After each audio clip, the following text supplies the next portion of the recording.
Al necesitar encontrar un ojo cuyo iris se pareciera exactamente al que ya tuviera, ahí la cosa se complicó.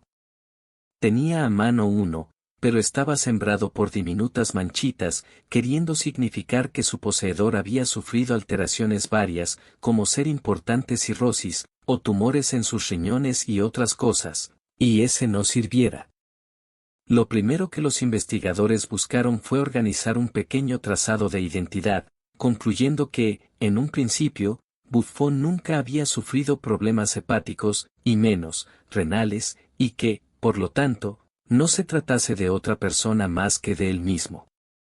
Lo hallaron tirado en lo que, en su momento, según relataron vecinos, había sido el consultorio de un especialista en cirugía estética.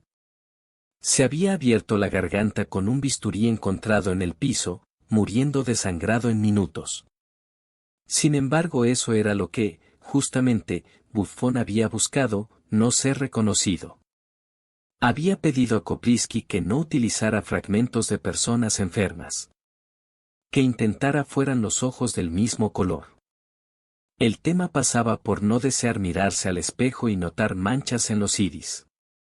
Le traía recuerdos de José, hermano de su padre, un hombre lo suficientemente enfermo no solo de cuerpo, sino también de mente, que se pasaba gran parte del día acompañado por una botella de whisky. Y mientras volvía a llenar su vaso, sentado desde el sofá impartía lecciones moralistas a quien lo deseara escuchar. Esas opiniones versaban, en su mayor parte, en buenos consejos de la vida, y que si pudieran evitar el alcohol o el tabaco, que lo hicieran, no imitando sus costumbres. Durante todas las entrevistas previas que tuvo con Koprivsky, Buffon se encargó, muy especialmente, de recalcarle algunas cosas debido a que, en definitiva, él sería quien le pagare. Le habló mucho del hermano de su padre, José, al que no deseó llamarlo tío, hermandad familiar que nunca reconoció.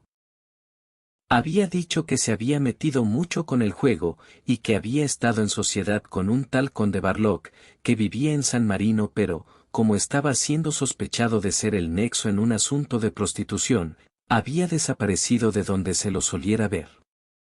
Para evitar todo tipo de espionaje telefónico, solamente se comunicaba con José, cada 15 días, a través de correspondencia.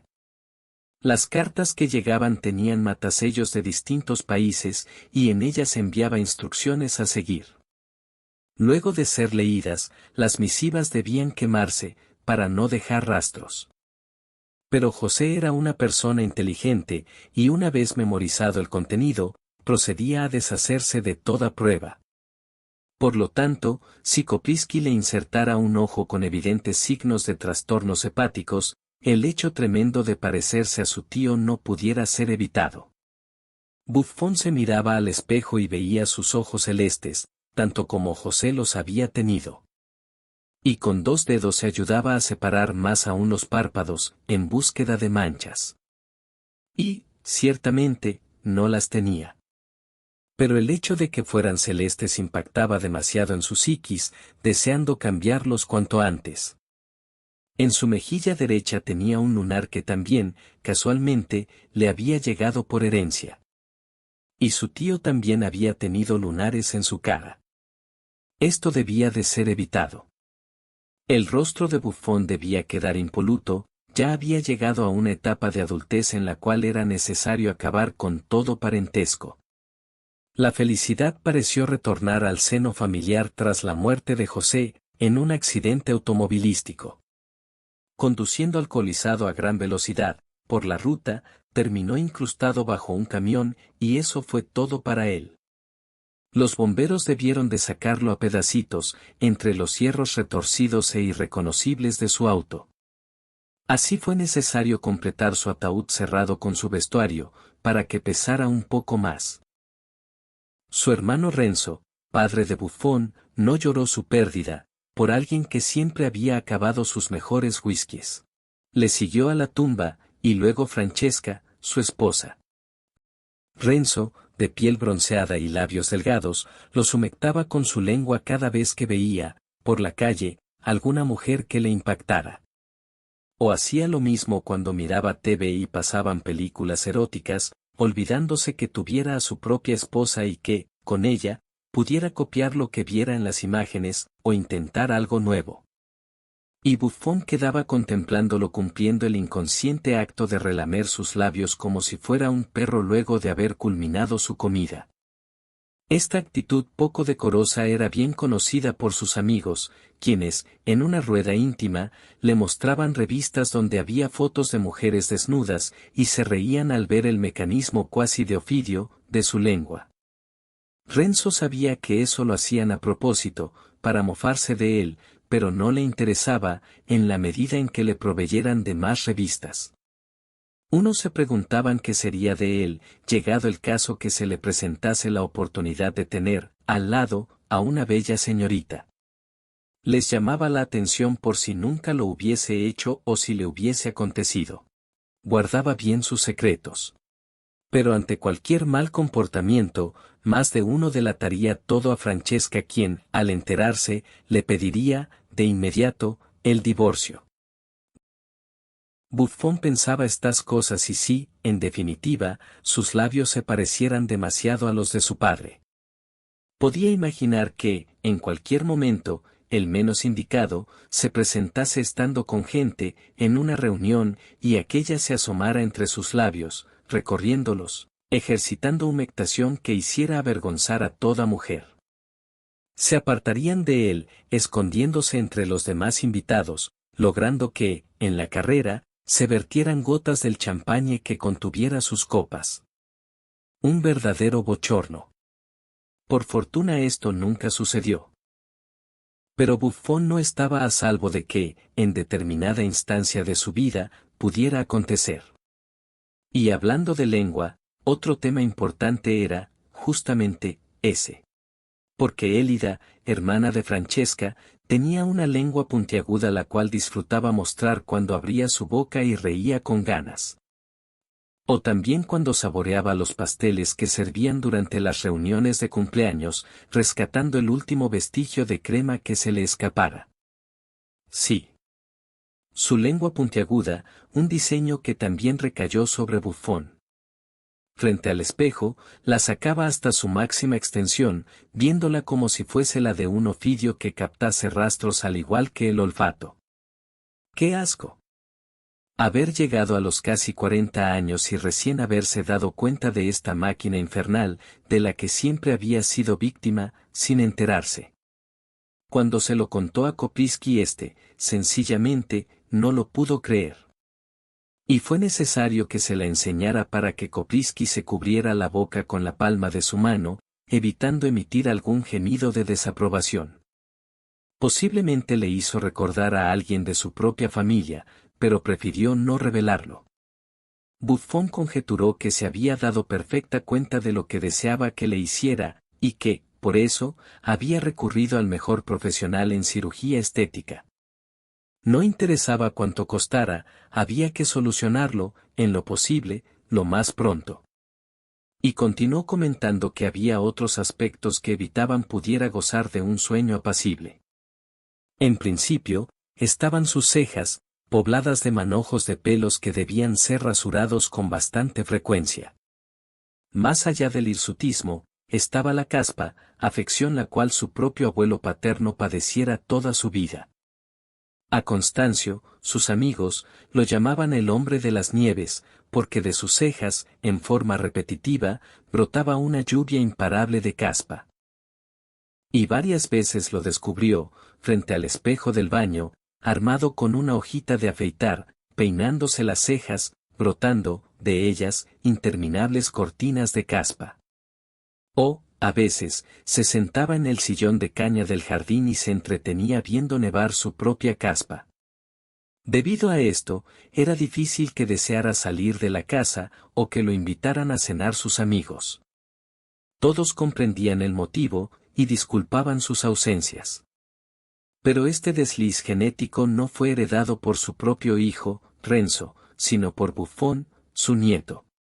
En algún momento de su adolescencia, Buffon pensaba que pudiera salvarse, y para ir anticipándose a los hechos, al llegar a los 19, como creyera que pudiera sucederle lo mismo, quedaba horas enteras en el jardín, masajeando sus cejas, activando la circulación sanguínea para evitar las cascaritas de piel reseca. El abuelo lo veía, y su rostro se ensombrecía de amargura. Cuando murió, el funeral fue a féretro cerrado, hubiera sido muy mal visto, o sujeto a comentarios varios, que vieran los hombros de su impecable traje azul cubiertos con su caspa. Buffon comentó a Koprivsky que había que tener en cuenta todo eso, que los copos de caspa brotaban de pequeñas cascaritas de piel reseca que se fijaban bajo los pelos de las cejas, y que luego de unos días provocaban la liberación de células muertas, cayendo en interminable sucesión de escamas que se depositaban sobre cualquier superficie. Lo más vergonzoso era cuando lo hacían sobre los hombros o las solapas de los trajes. Y eso debía cesar. Koprivsky mantuvo la palma de su mano cubriendo su boca, al continuar con la escucha. Y que con Carlo, el abuelo materno, las cosas tampoco habían estado bien. Con sus dientes separados, decía que nunca había querido arreglárselos porque se parecía a un actor de cine, de origen italiano, y que le había gustado cómo quedaban así. Además, placía en ir a pasear con Renzo porque mientras sacaba su lengua para indicarle que una chica le gustaba, Carlo emitía un silbido gracias a columnas de aire expelidas a través de los espacios entre sus dientes. Y más de una mujer que pasaba, padeciendo semejante humillación, les dirigía una mirada de desprecio, volteándoles la cara para no verlos más. Una verdadera pesadilla. Francesca tuvo suerte que su padre no le legara esta dentadura. La de ella era perfecta. Pero Buffon notaba que sus dos dientes frontales estaban a punto de separarse, y que esto, sumado a la lengua filosa, le traía problemas de pronunciación, lo que pudiera ser mal entendido por cualquiera a quien se dirigiera. En verdad, no era aconsejable ni conveniente continuar así. Koprivsky, con su mano aún cubriendo su boca, expresó su parecer, afirmando que su cliente estaba en lo cierto de desear desprenderse de todas esas falencias físicas heredadas o a las puertas de hacerlo. Buffon agradeció su comprensión. Y hasta creyó que Koprivsky hubiese padecido, durante su niñez, algunas complicaciones emocionales que lo condujeran, ya adulto, a tener que usar lentes de bastante aumento. Pudiera preguntarle si su madre no lo hubiera llevado a tiempo al oculista, y si aún, la sola mención de ella consiguiera que derramara lágrimas contenidas durante tanto tiempo. Koprivsky destapó su boca, pudiendo hablar con toda naturalidad. Sacó una hoja de papel de un montón que tenía sobre su escritorio y, a lápiz, comenzó a esbozar todo lo que debería ser hecho y los presupuestos por cada cosa. Por suerte, y esto no se lo confesó, tenía un amigo en la morgue que le pudiera facilitar todo lo que necesitare. Anotó lo siguiente: un par de ojos, labios, una mejilla entera, y sí, la lista contaría con una cifra bastante abultada. No era tarea sencilla conseguir todo. Pero dado el profesionalismo de Koprivsky, lo lograría. La única condición que Buffon puso fue que se hiciera lo más rápido posible. La causa era que ya estaba notando que comenzara a adquirir ciertas características que habían prevalecido en integrantes de su familia. Puso los ejemplos de notar su lengua algo más puntiaguda, como su tía Élida, la misma lengua que, además, temiera que recorriera sus labios en afán de desear saborear a cualquier muchacha que se le cruzara por el camino, como solía hacerlo su padre Renzo. Además, estaba notando que sus cejas, debajo de los pelos que las conformaban, estaban siendo cubiertas por una serie de cascarillas que, sin dudas, serían promisorias de liberación de caspa, emulando a Constancio, su abuelo paterno, o los dientes separados de Carlo, su abuelo materno. Lo último que le faltara sería que los iris de sus ojos se sombrearan con una serie interminable de manchas, devenidas de distintos trastornos hepáticos o renales.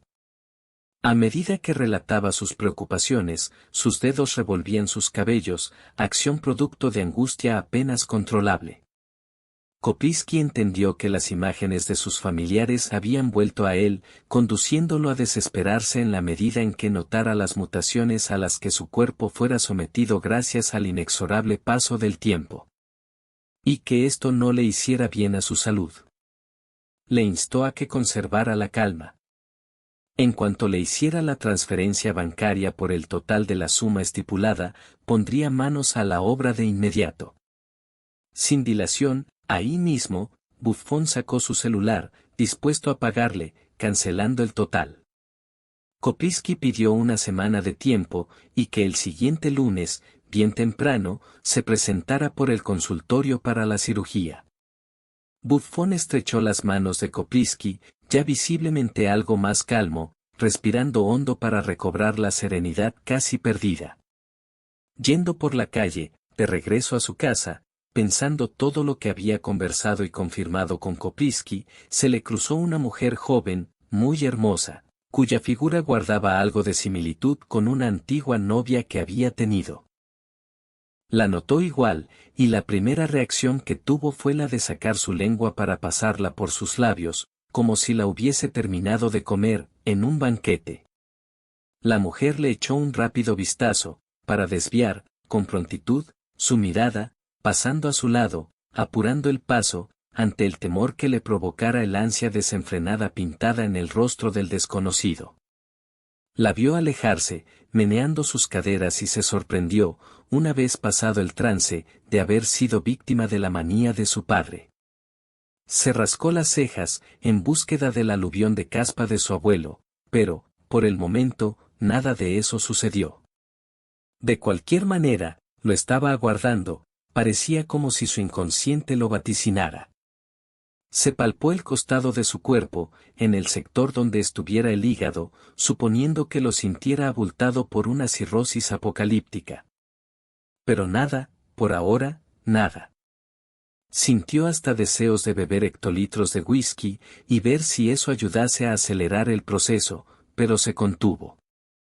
Tal vez pudiera cruzar la avenida con los ojos cerrados y experimentar lo que hubiera sufrido su tío José, segundos antes de su brutal muerte. Pero no. Consideró que no tuviera sentido alguno obrar así, y máximo si ya le hubiese pagado a Kopiski el total de la intervención quirúrgica. En todo el trayecto que le quedaba hasta su casa, el incesante peregrinar de las mujeres hermosas obligó a su lengua a no abandonar el paseo por sus labios, culminando en notarla una costumbre adquirida. Quizás estuviera en sus genes desde hiciera mucho tiempo, sin que se diera cuenta. Al llegar a su casa buscó, de inmediato, el espejo del cuarto de baño. Allí pudo observar su mejilla derecha, salpicada de diminutas manchas color café. Sí, los lunares se habían puesto de acuerdo para brotar todos juntos, al mismo tiempo. La certeza de que cada día que transcurriera se pareciera más y más a su tío José, invadió de agitación su pecho. Tomó un paño, embebiéndolo en alcohol, pasándolo enérgicamente por su rostro, pero no pudo diluir las manchas. No cabía duda, eran incipientes lunares que asomaban en su piel. Con esta imagen, tan desagradable, comió algo liviano, de inmediato yéndose a dormir para solo conciliar el sueño recién a altas horas de la madrugada. Al despuntar el sol, lo primero que hizo, al levantarse, fue ir al espejo, el que le transmitió la novedad de ver su mejilla cubierta de lunares. Se aproximó lo más que pudo, abriendo sus párpados ayudado con sus dedos, descubriendo una pequeña mancha en el iris de su ojo izquierdo. Lo que tanto había temido estaba sucediendo. Y pronto notaría la separación entre los dientes, logrando que emitiera el silbidito de aprobación de su abuelo Carlo, viendo pasar a las chicas. La herencia familiar estaba abriéndose camino en su cuerpo, de manera extraordinaria. Pero solo se legaba lo malo, lo despreciable. Esa mañana, casi sin quererlo o desearlo, desayunó 3 vasos de whisky. Nunca antes había bebido, su estómago, en principio, resistió la ingesta del alcohol, mas luego terminó por rendirse ante la insistencia de llegarle más y más líquido. La imagen de su tío José se apersonó, acompañándolo sentado del otro lado de la mesa de la cocina. Lo veía ahí, sonriente, con el resto de su rostro desfigurado por el accidente. Y lo único que le quedaba sano eran sus labios, dibujando su sonrisa burlona, como dando la bienvenida a su sobrino, al clan de los fracasados. El recuerdo de su madre, Francesca, fue lo único que logró devolverle la paz. Dejando a un lado su tercer vaso de whisky, rascó su mejilla, intentando acabar con la comezón que le provocaban los lunares. El lunes, bien temprano, al levantarse, se dirigió al espejo, siendo ya una rutina diaria. Ahí, la imagen que contempló no le permitió mentir, la caspa brotaba de sus cejas de manera salvaje, el iris de su ojo izquierdo se mostraba plagado de manchas. Los dientes, durante la noche, habían aprovechado la tranquilidad del sueño para separarse. Su lengua puntiaguda remedaba no solo la de su padre, sino también la de la tía Élida, al reír tan descaradamente o al lamer los restos de pastel de la comisura de sus labios. Consideró todo cargado de un patetismo increíble. Se vistió rápido, tomando un taxi para llegar a horario al quirófano. Kopliski lo recibió ataviado con guantes de látex, guardapolvo celeste, típico color de tela para cirugías, barbijo cubriendo su nariz y boca y una cofia en su cabeza. Le pidió que se desnudara y recostara en la camilla, comenzarían de inmediato. Aguardó a que Buffon estuviera, gracias a la anestesia que le aplicó, bien dormido antes de sacar, de los refrigeradores, todos los órganos que había conseguido reunir. En una bandeja esterilizada aguardaban un par de ojos, un músculo orbicular de los labios, una mitad del labio grueso y otro delgado, un trozo bastante grande de mejilla y, por si hiciera falta, una dentadura completa. Lengua no había podido conseguir, estaban todas muy deterioradas por la descomposición de los tejidos. Pero esto lo podría solucionar. Retazos que había obtenido a muy buen precio, gracias a su amigo de la morgue. Secó su transpiración, había sido un trabajo muy arduo necesitando, él solo, más de 16 horas de trabajo. Permitió que Buffon despertara sin ayuda, lo que se concretó cercana a la medianoche. Con su cabeza cubierta por vendajes, una vez recobrado sus sentidos pidió a Kopliski un espejo para mirarse. Pero solo pudo ver sus ojos, que habían quedado al descubierto. Los notó jóvenes, lozanos, aunque eran de distinto color. Pero no tenían manchas sus iris, y eso era lo importante. Kopliski le comentó que se pudiera ir, recomendándole que no se quitara los vendajes hasta dentro de un par de días. Buffon agradeció, incorporándose de la camilla, ayudado por Kopliski. En el taxi de regreso a su casa, el efecto de la anestesia estaba cediendo, sintiendo el retorno de los dolores por todo su rostro. Dormir le fue imposible, revolvía su cuerpo sobre la cama, buscando un lugar más cómodo, que no existía. Dejar pasar los 2 días que le había pedido Kopliski fue toda una tortura. Los dolores continuaron y el vendaje lucía un aspecto terroso, manchas de sangre seca cubrían grandes partes. Al amanecer del tercer día, frente al espejo del baño, tomó unas tijeras, cortando los vendajes. La imagen que divisó lo paralizó por el terror. Una porción de su mejilla derecha estaba burdamente cosida con hilo grueso. La mitad de sus labios eran carnosos y la otra, delgados, unidas por una sutura bien visible. Sus cejas, hirsutas, dejaban escapar un mar de caspa. Quitando el resto del vendaje, mucho de su cabello se adhirió, desprendiéndose hasta caer, sin remedio, al piso. Se vistió lo más rápido que pudo, saliendo a la calle asustando, con su monstruosidad, a las hermosas mujeres, las que otrora se dignara en silbarles bajito, alguna tonada. Llegó al consultorio de Kopliski, para encontrar el lugar vacío. Habían desaparecido todos los equipos, la camilla, todo el instrumental. Kopriski se había esfumado habiendo creado, en el rostro de Buffon, un espantoso conjunto surcido de trozos de cadáveres. De pie, en el salón vacío, abriendo su boca emitió un grito desgarrador, mostrando su lengua que era un muñón apenas reconocible.